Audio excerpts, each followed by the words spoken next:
So welcome everybody to our viewers and to our guest panelists. You are now participating and joining in to Linc Voices. Linc Voices is a platform for Linc International where we will discuss real issues and share knowledge and understandings of the global world. Our goal is to provide insight to our viewers, participate in conversations that elevate and increase awareness, and allow diverse voices to be heard as we link ourselves to the global villages and networks that inform our individual perspectives. Today, we are very fortunate to have two amazing people as our guest speakers and panelists today, Tony Robles and Carl Angel. And I'm going to allow them to tell us who they are and why they're here. But first, I'd like to introduce my co-host, Dr. Joyce Green. And she made this happen for us. So we just want to, first of all, thank you all for being on with us this evening. Joyce? I'm really excited to be here. And so the way that this whole started is, I mean, I know Carl and I go way back, and I have a lot of respect for him as an illustrator. And I know that he was working with Tony Robles. And I just learned about this, so I thought it would be a great piece to feature because I learned and I ordered my Lakas and the Manilatown Fish. Oh, so, that's a hardcover too. That's hard to find. I know. So yeah, I'm lucky. Yeah. One of the very few, right? Because it's out of print now, the hardcover that is. But you can order the soft cover on Amazon, as I understand.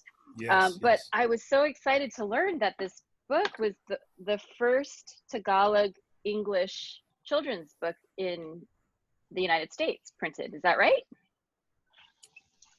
I think so. I think so, yeah. Unless Carl has some other information. It was published originally by Children's Book Press, and as far as I know, it was the first bilingual English Tagalog children's story. And we were fortunate to have an educator, Eloisa de Jesus, do the translation into Tagalog. You know, it's funny, I still have not read the whole story in Tagalog. I've read like maybe 4 pages in Tagalog, but I'm going to get there. You know, sooner or later I'll get there. Great. So Tony, why don't you start and introduce yourself, and, you know, as the author, give us a little background of who you are, what you're about. One second.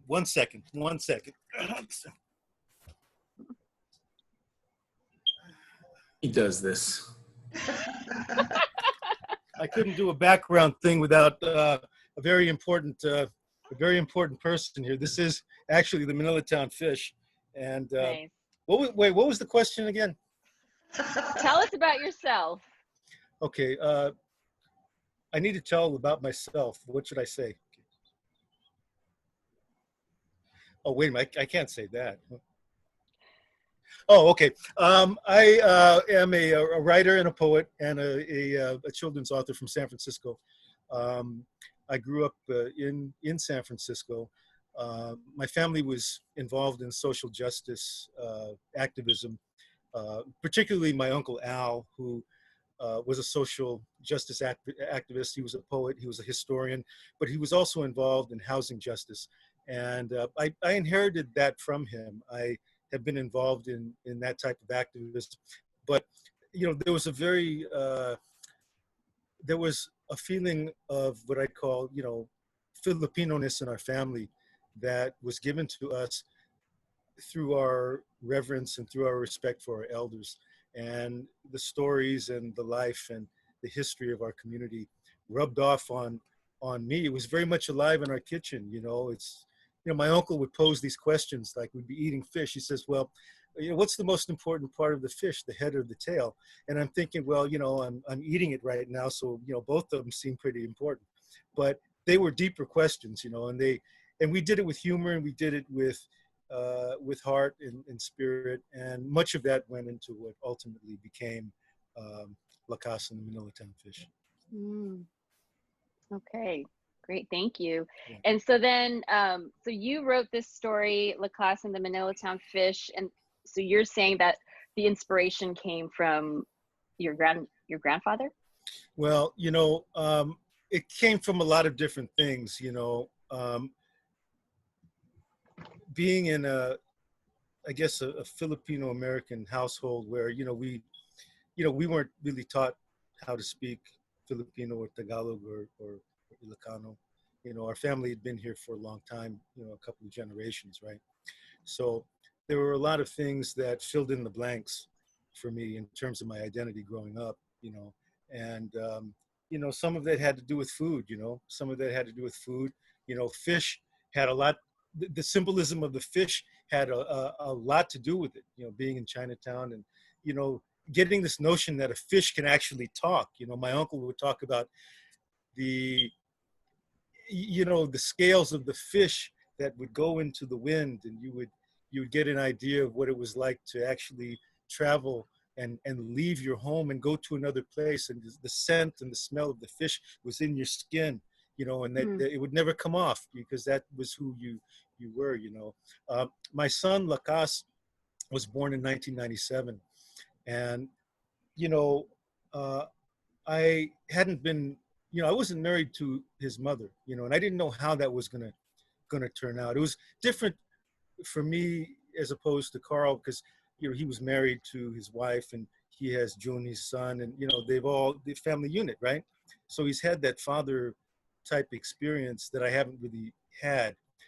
A big part of why I wrote that book was, I wanted my son to know who he was and where he comes from and what kind of community he comes from.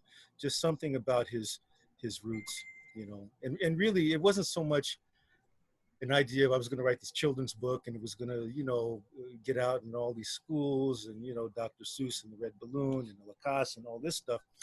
It was just,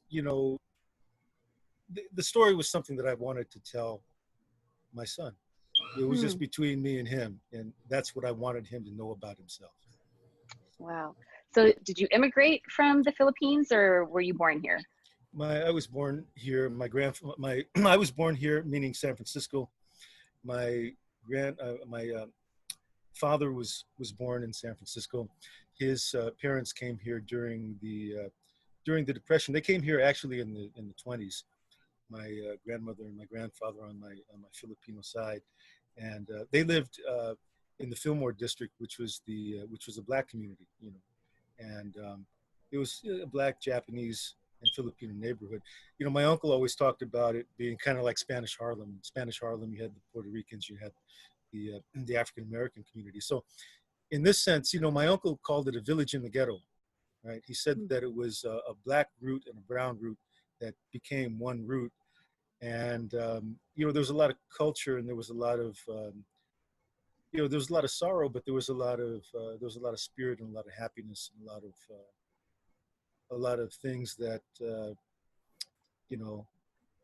lot of things that gave birth to their activism and made them the people that they are. They didn't, they knew that they weren't going to be John Wayne and Gary Cooper, and that wasn't, that wasn't who they were. So they had a solid identity as Filipinos and being Filipinos, but also as black people too.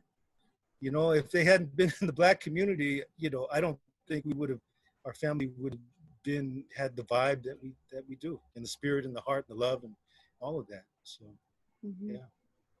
Yeah, Karen and I had talked about this idea of America being like the melting pot, right? But really it's like a stew, right? A stew of lots of different cultures together. And where you were from, there was multiple different cultures, which influenced also your identity and the identity of your community. Yeah, well, my uncle had it's funny, you have the melting pot, and then I've heard the analogy as a salad bowl. Like if you wanted to be a tomato, you could be a tomato, and you could be a carrot, or you could be a piece of lettuce, or, but my uncle had a different take on it. You have this dessert, this Filipino dessert called halo-halo, right? And it's a mixture of all these different things, the rice and the beans and the ube, and you got all, and, and all that, right? And the milk. And what he said was that, it's like a hollow mix, right? You have rice, and you have different types of rice. You have the older Filipino manongs like the rice a certain way. The Japanese like the rice a certain way. You have other people that like the rice a certain way. It's still rice, right? It's still rice, but it's different, but it's the same. It's still rice, right? And there's some form of rice in almost every culture. Hey, as long as you're not talking, I don't want to hear anything about Uncle Ben, because I don't consider that rice. Okay. And then you like being down here, they got the dirty rice.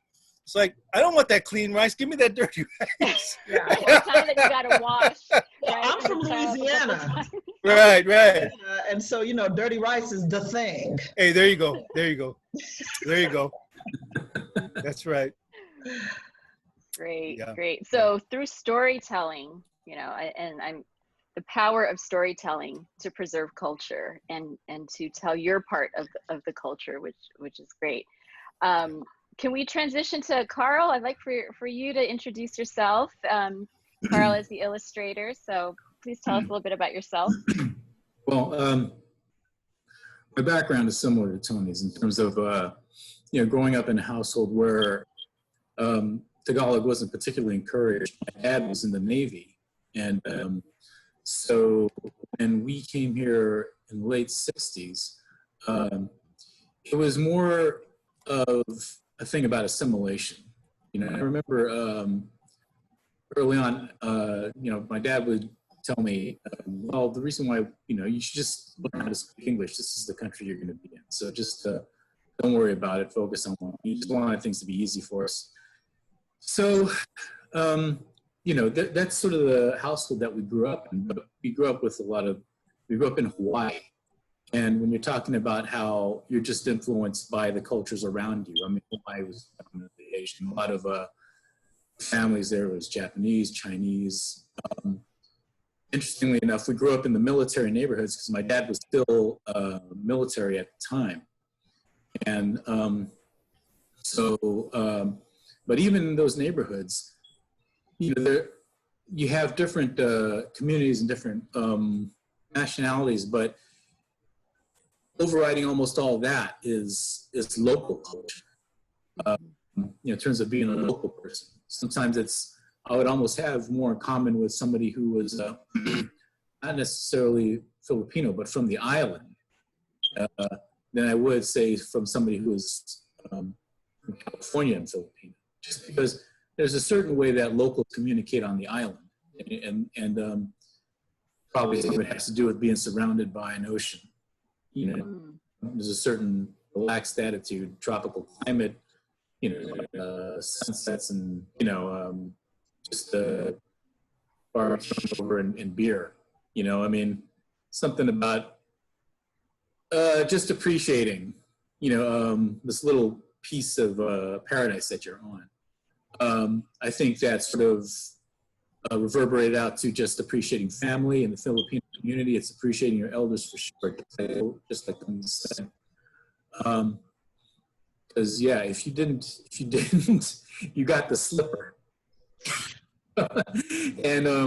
And my parents were both like slipper masters. You could be in another room, and if I made some kind of nasty remark or wasn't being appreciative of all, from around the corner would come like whack. It was just or there was things like the Filipino pinch, which has to do with grabbing a small piece of skin, turning around, and then twisting it. Hurt. You did not want that to happen to you. But also growing up Filipino on the island was I think also that sort of overlap with the communities was just a sense of humor. You think about where some of the families that came to Hawaii were from, and they had to work on the plantations, and they had to share food, and in sharing food, I think it's kind of intimate in that way of sharing culture. After a while, the food part of it becomes, it's not even necessarily Filipino food or Korean or Japanese anymore. It's local food. And that's the thing that I noticed, you know, like coming to California, you have things where it's like, oh, let's go to a Filipino restaurant. Let's go to a Japanese restaurant. And when you go to lunch trucks on the island, you know, you've got adobo, you've got musubi, you've got Simon, all coming from the same truck. And nobody ever thinks about, well, I'm in a Filipino mood today. Or I'm in a Simon Japanese mood today. Everybody's like, I'm hungry. Let's oh yeah, that. And usually rice is involved. You know? And so growing up that way, I didn't experience a whole lot of I don't want to, you know, like racism or any sort of thing about being culturally sensitive because I was on the island and you were just with local people, you know, and that even extended even to like you know, Asians or to, I mean, it wasn't, everybody was just local people there, and the comedians and the comedy, they would poke fun at each other, and there was a good naturedness to it, almost to the point where, as a community, if you didn't feel like you were being made fun of, you almost felt kind of like, hey, why are you excluding me? You know? So, because, you know, I mean, we're just kind of, it was very inclusive in that way with comedy, you know, and you just had these other nationalities to poke fun at each other. It was kind of like a big local family at its best, I guess. So Carl, I mean, and Tony, the story, Lakas and the Manilatown Fish, and then you also had a second book that you two worked on, right? Almost, I forget the title. The Lakas and the Makibaka Hotel. That's right.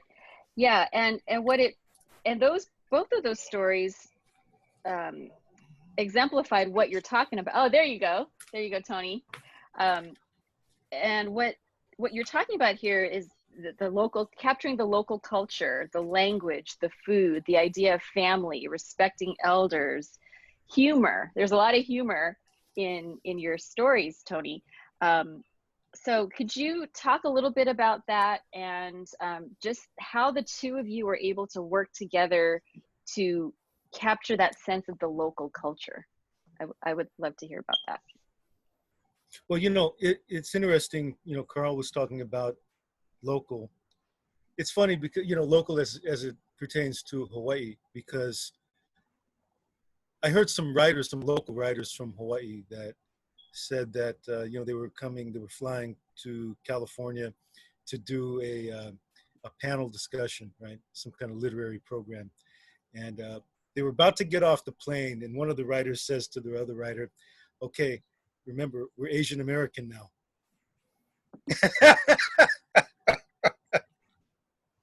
You know, but, you know, my Uncle Al, who really influenced this book in just mammoth ways, he loved Hawaii. You know, he loved the talk story type thing that would happen over there. Everybody would just hang loose. That's what he loved. It was just the spontaneity of the culture and the warmth, you know. And I guess with the Lakas and the Manilatown Fish, I was trying to capture that feeling for Frisco, for San Francisco. You know, people from San Francisco or folks that live there, there's one camp that says you don't call it Frisco, and then another camp that says, oh yeah, you call it Frisco because that's what it is, right? But, you know, both stories take place in San Francisco. And, you know, having grown up there and having, you know, Filipino-American identity, but a Frisco identity, I wanted to share that part of me, you know, because there was a lot of influences. Plus, you know, it was the Filipino community, but, you know, it was, you know, like Carl was saying about the local culture and the mixture. I mean, it was you know, in my family is very, you know, it's very mixed, right? I heard somebody the other day call multiculturalism, they called it they described somebody who's mixed as being racially blended. You know, it's kind of like that. I'd say I'd never heard it, you know, put that way before. But So, with this book, there's so many locales that are so important to Filipino history in our community. And specifically, it's the Manilatown Fish, right? Manilatown being a stretch of 9 or 10 or 11 blocks of Kearney Street, which was once Manilatown. And it was so important to me because that's where my grandparents met in the 1920s when they first got here, And when I was growing up, my father would tell me stories about, the old man, my grandfather. They would refer to him as the old man.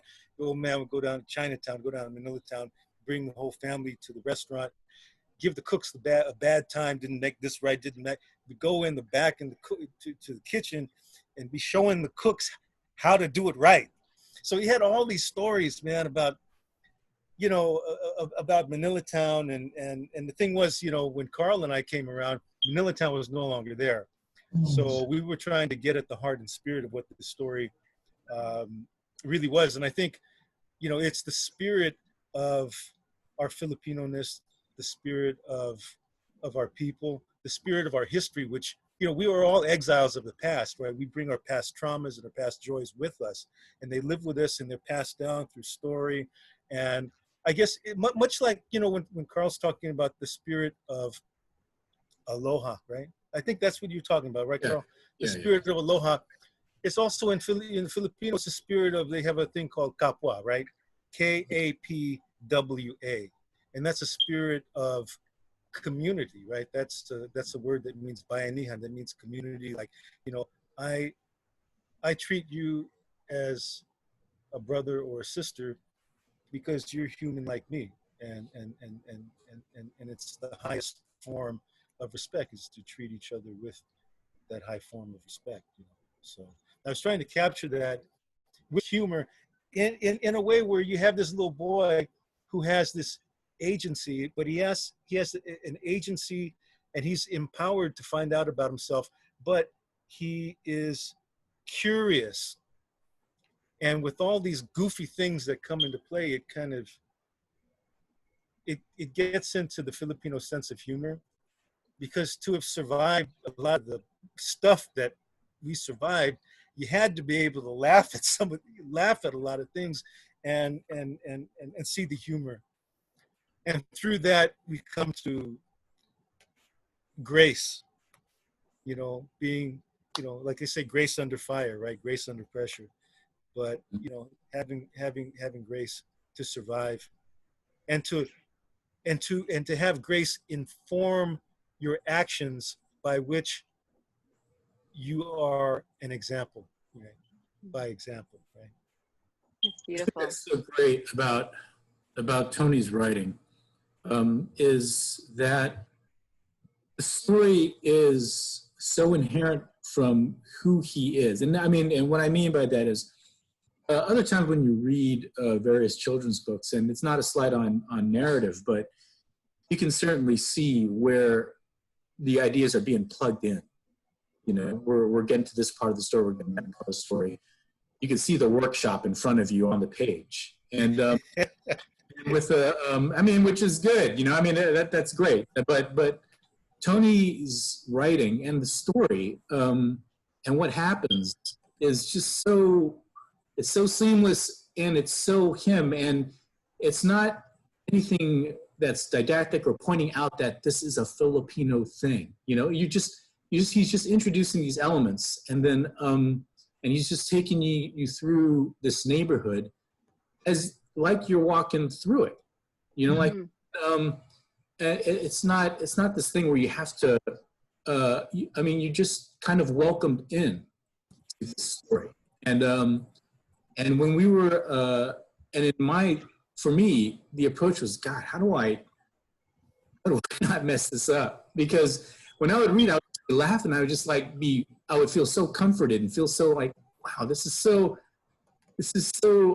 much recognition. And it's amazing what stories, and that's what stories do, is when you recognize yourself in this big narrative that we are all in. For me, visually to match it was, how can I, how do you take an author's words? And I take this approach with every author that I work with, is how do you elevate the words rather than just supplement? And so, not knowing the history of Manilatown specifically, except, just through occasional community stories and stuff, and especially since it wasn't there anymore, but it wasn't Tony's book, it was like, okay, well, well, first we got to take the route, because I got to take reference pictures, and, I want to see where the fish goes. So we would walk, Tony and I and his Uncle Al walked through Manilatown. And as we were charting the route, I think what was especially magical was listening to Al and Tony just talk to each other. And that's the story. I'm just like, oh my God, I'm in the story. They're just talking about things, and who was there, and who was in that barbershop, and what those barbers did, and who got this haircut and that, and then, oh, in the back room, what happened back there. And I don't remember all of it, but I just remember, we're in this location, it's all modern, but I didn't see anything except, oh, those people, and that's because these two guys, his uncle, profoundly, a community hero, an incredible poet, and Tony, is just pushed the legacy, and to his own. But to have these two guys, I was feeling inspired and so intimidated at the same time, because I kept thinking, oh, it's so great. Oh God, I can't mess this up. So we're walking through town. And so one of the problems I specifically faced with trying to recreate Manilatown, because I was thinking, at first I was going, oh, I got to go get pictures of old Manilatown, and I've got to figure out, like, oh, maybe logistically what color was the building and what color was this, and then that would have been kind of a logical approach to take, but then that was that workshop approach, visually. And for me, what I started doing was, well, I took all the photos that I looked at, and then if you look in the book, what they are now is just collages of the people that used to live in that town.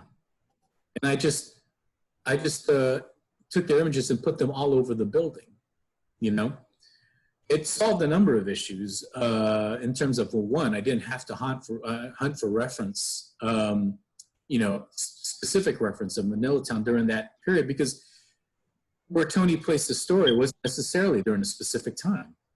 So it was kind of in this mythical Manilatown. It's timeless.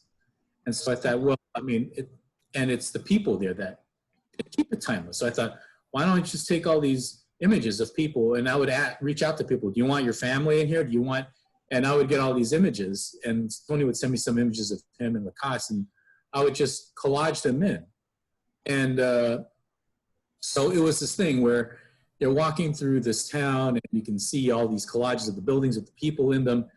And again, there's no question about why are these people in the buildings. It's just accepted as part of the visual part of that narrative. Just like you're accepting Tony's words and just the feeling, that the emotion that comes out of them as the narrative. So that's where I kind of synced it, and for me visually, if you notice the first part's a dream sequence, and so the edges are diffused for the first few pages where he's talking to the Manong and about fish, and then the colors are kind of conservative, and then when he wakes up and he's talking with his dad, then there's the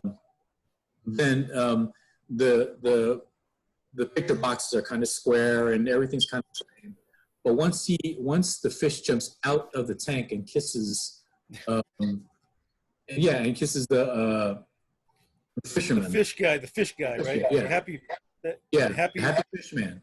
Then all of a sudden, the visuals start, the water comes out of the picture, and then I start playing around a little bit more with the frames and with the images being on the periphery, and nothing is contained. Right. And, so the whole thing was kind of break the composition. Things get more wild. The colors are way more saturated and kind of, bright and pink and orangey. And so, that was my way of trying to kind of communicate visually what Tony was communicating just through written narrative. And actually, one other important thing to point out is that the designer of the book this is the first time that 3 Filipino artists had collaborated in terms of author, illustration, and design. The designer is Lucille Tanasis. She is world-renowned.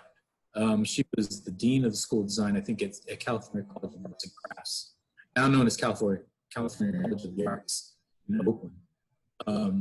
And so, I mean, this was a big deal to land her. But man, dialoguing about putting a book together with Lucille Tanasis, I mean, I still can't believe I did that. Yeah. I mean, she is one of the greats. So to have her stamp on this, I mean, was just insane. And it was great to be grooving with her on, to be exchanging ideas with her and to actually have her like acknowledge, like, okay, no, that's a good idea. That's not. I mean, she's teaching me and collaborating at the same time. Well, I think it's a feat, to have all Filipinos working together like that. That doesn't happen very often, right? Well, I mean, it does, Yeah. but at the time, yeah. Yeah. It's not as Karen, it's not Karen, as you had a simple as question? you think.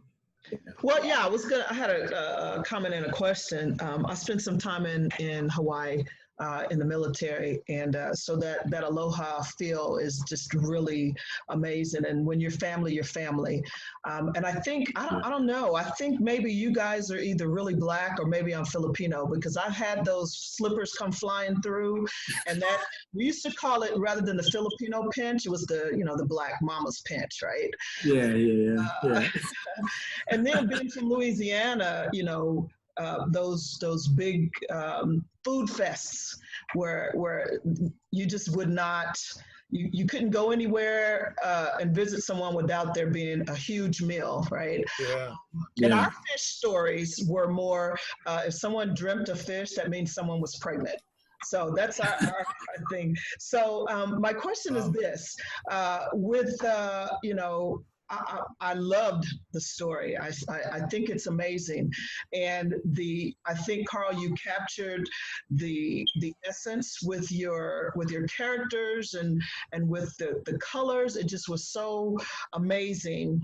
How important was that between the two of you to tell that history of the Philippines here in America? How important is that? Well, I think obviously it's really important, just because you don't hear about it that often. I mean, I didn't see anything about Filipino-American history until I was in college. And that's because UC Berkeley, and you had those activists that Tony comes from, that's why I learned it. And so, like, wow, why do you have to wait till college for that?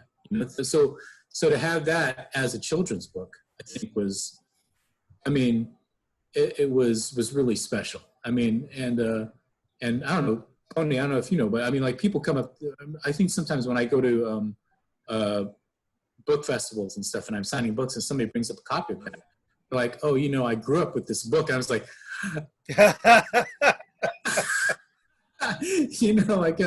mean, I'm like, wow, this is such, I'm like, oh man, have we been around that long? You know what I mean? Yeah.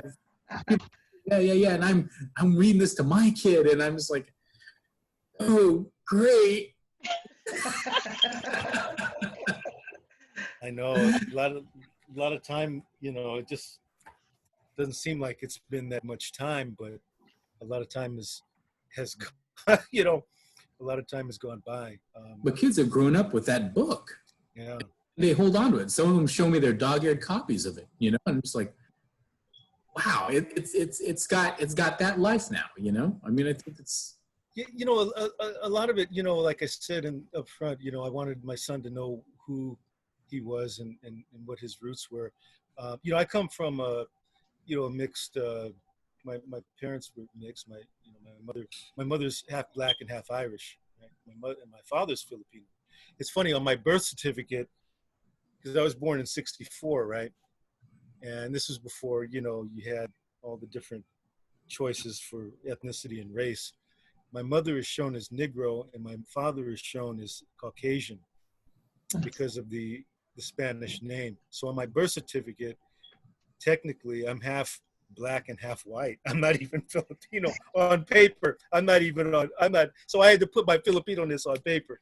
But, I mean, being, Filipinos that were born here, there's a problem with the identity because they don't speak.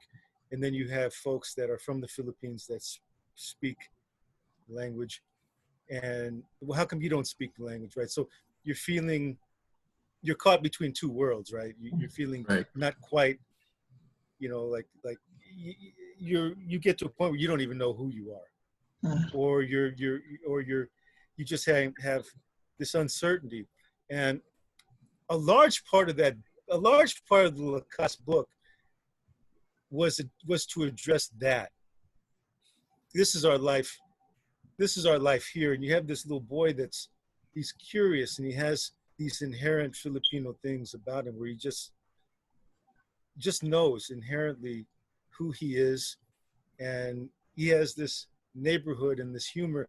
And the beautiful thing about when we got together with Carl and we were walking through the neighborhood, I was nervous because I thought, God, I hope we don't disappoint Carl.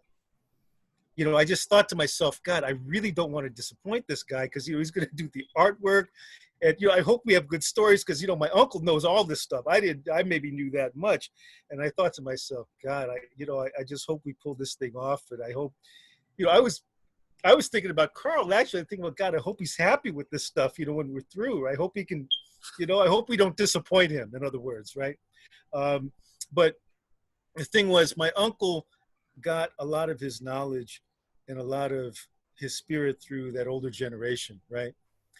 Through a lifetime. And he saw a lot of these old timers die, right? But they informed his life, and he dedicated his life towards bringing the dignity to that community. So what happens is he becomes the manong, the old man, when he encounters these two young bucks, being Carl Angel and Tony Robles, right? So we're walking down the same neighborhood, right? So, he's giving this to us as a gift, and we pass it along, right? We pass it. So, my uncle always said that poetry was the best part of our struggle, and our struggle was the best part of our poetry. So what he did was he passed, Uncle Al passed that poem to Carl Angel and myself, and Carl was able through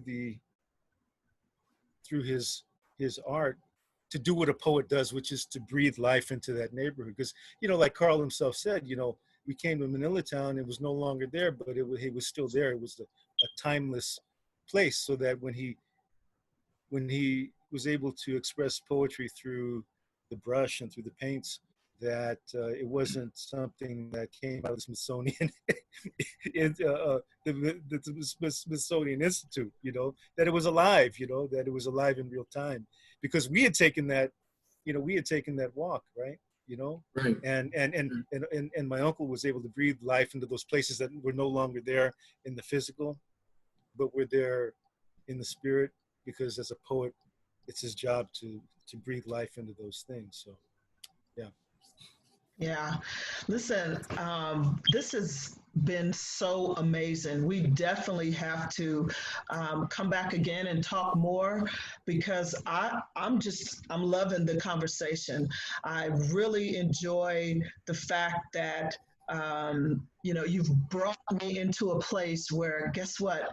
I'm now curious about Filipino history and where you guys come from, and the history of Filipinos in America, and why family is important. As international psychologists, we always talk about context, right? Right. And we can't understand our context where we are now if we don't understand the history, if we don't understand those traditions. Our goal with Linc International is to elevate voices of the marginalized and those who previously or historically haven't had a voice. And so when you're telling this story to teach your son who he is, you're teaching me as well. And I appreciate that. Thank you so much. Thank you, Carl. Listen, we could go on and on and on. And I really hope that you would consider coming back and let's do a part 2 of this. Oh, for sure. There's another book. Yes, absolutely, absolutely. And guess what? I'm going to find that book, and I may not be able to get it in hard copy like Joyce did, but I'm going to find them. And so, tell us really quickly what's in the pipes for you going forward. Are you still? And I know Tony, you're still writing. Talk to us about some of the children's books you're going to be putting out, and some of the poetry that you're doing. And well, I know Carl wants to do another Lakas book, and that's something that kind of rolling around in my mind. I'm in North Carolina. I was named the Carl Sandburg, another Carl, right? Carl Sandburg Historic Home Writer-in-Residence. So I'm the writer-in-residence for 2020. I'm doing a series of workshops. I'm working on a novel that I'm almost through with. I actually have one that's going to be published next year by Paloma Press. It's called The Hollow Hollow House, and it's kind of like Lakas and Manilatown Fish in a way, kind of autobiographical, but it's in form. So fantastic, fantastic. Great. And Carl, I mean, I think I've got. Well, I mean, the only thing I've got coming out really is a children's book on Pedro Flores, the Filipino immigrant who introduced the yo-yo to the U.S. Very cool. I finished that before like last year, almost around New Year's, right before 2020. But and so there were some revisions that were due, but COVID hit, and then I haven't heard from the publishers since. I think they're still trying to get everything together. So I'm still waiting on that, in terms of what needs to be done. That should come out in July, last month. But, okay. So I think we're probably looking, it's spring of 2021, I think. Yeah, we'll definitely put your information in with this segment, and we'll share your info. And I understand that the two of you want to leave us with a song. Yeah, just one part of it, Carl. We can end it on a high note. We just well, no, it's not. I'm not good at notes. No, it's it. No. All we got to do is on the count of 3, we just go like this. Whoa, here she comes. She's a man eater. That's it. Boom. That's it. No, that's what about what I want? You got that might be hard to handle. Hey, your kiss is on my list. Hey, your kiss is on my list. The best things in life, right? Yeah. So, hey, it's a Hall & Oates thing. I need to grow the mustache out longer. Yeah. Well, I need when with my hair grows out, I get my '80s Daryl Hall thing back. Yeah. There we go. All right. Well, thank you so much. Thank you. This has been a pleasure, and yes, we would love to invite you back and feature you again on the next Lakas book or whatever else that you're doing, because you're doing amazing work out in our community. Thank you so much. You guys are doing great work too. Thanks for putting the conversation out there and elevating the conversation and encouraging the connections that we all need to make with each other, especially. Well, it's always been relevant, but it needs to be made more now during these times. Absolutely. Thanks, Karen. Thanks, Joyce. Yes, absolutely. We want to thank our guests for tuning in here and spending this hour with us. And we want to thank our viewers for logging in. If you have questions or comments, if you like our format, if you like our content, please let us know. And stay tuned, because we will have more Linc voices coming up for you, and we will absolutely have Tony and Carl back as well. So enjoy the rest of the day, enjoy the rest of your week, and as we say at Linc Voices, live in context.